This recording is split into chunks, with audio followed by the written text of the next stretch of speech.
I'm Apache. But really that's the government's name because they can't say Tsifikai and De. They will tell me how awesome they think it is that I've decided to be a part of my culture. And it's funny to me, it like hits me really weird and I don't like it and I didn't know why at first, but it's because I haven't decided to be a part of my culture, I live it every day. I'm more comfortable with the term Native, divorced from Native American. I know there are people who use Indigenous, and if there is one term I do not like to be called, is American Indian.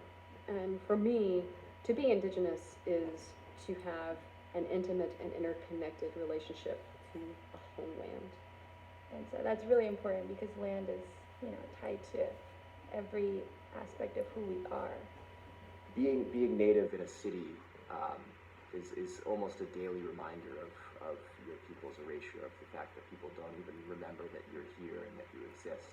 But what it did encounter was just this preconceived notion that all Native Americans are dead.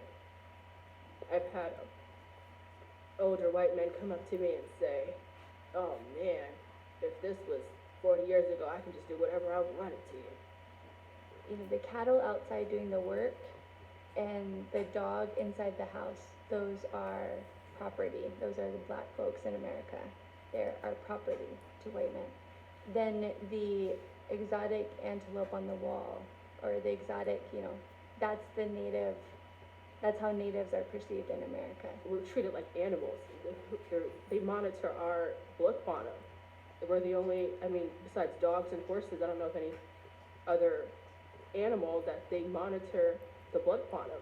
The way I explain it to people is like, imagine a pizza with different slices and let's say 32 slices. Of the 32 slices, I'm 28 Apache. That's my particular blood quantum. And Native Americans in the US are the only minority group who have to prove their nativeness on an Indian card. It's used to divide Native people against each other, because it can be used as a way to say I am more Native than you, and I was a part of that too.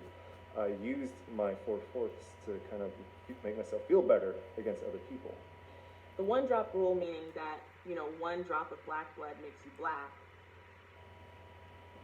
that was to keep as many people oppressed or, legitimize their oppression as possible. But on the other side, one drop of anything else completely dilutes you as a native person. So if you're a native person, you have a one drop of something else, then suddenly you're less native. So it's the opposite. Traditionally, within the Apache society, you go by the mother. And if the mother's recognized as Apache, she has her clan, the children are unquestionably Apache. Not in the American context, not when patriarchy trumps matriarchy. So what does that mean? My sisters are short 1/16 of a degree. What does that mean? Does that mean their pinkies aren't Apache? What does that mean? Being a mixed race person is a whole another side of it, but that's a very common experience in our tribe. So it's not as if we're unusual in that way. What is unusual is the admixture of black. My grandfather actually doesn't want people, if he hears that somebody from the tribe is coming over, he won't come out of his room because he doesn't want them to know that he's that complexion that he doesn't want me to be affiliated with having African American blood, but I say it. It's not going to change anything. If it were up to the American government, natives wouldn't be around because after a certain time, that blood will dilute. It will go out. And so if there's no native peoples to provide benefits, then we're not obligated to meet these treaty rights. And if we're not obligated to meet these treaty contracts, then the land is available. The resources are available. And I think that essential point about our claim to sovereignty, our claim to land, our claim to a culture, our claim to resources is one that gets lost if we don't insist upon the fact that we are nations.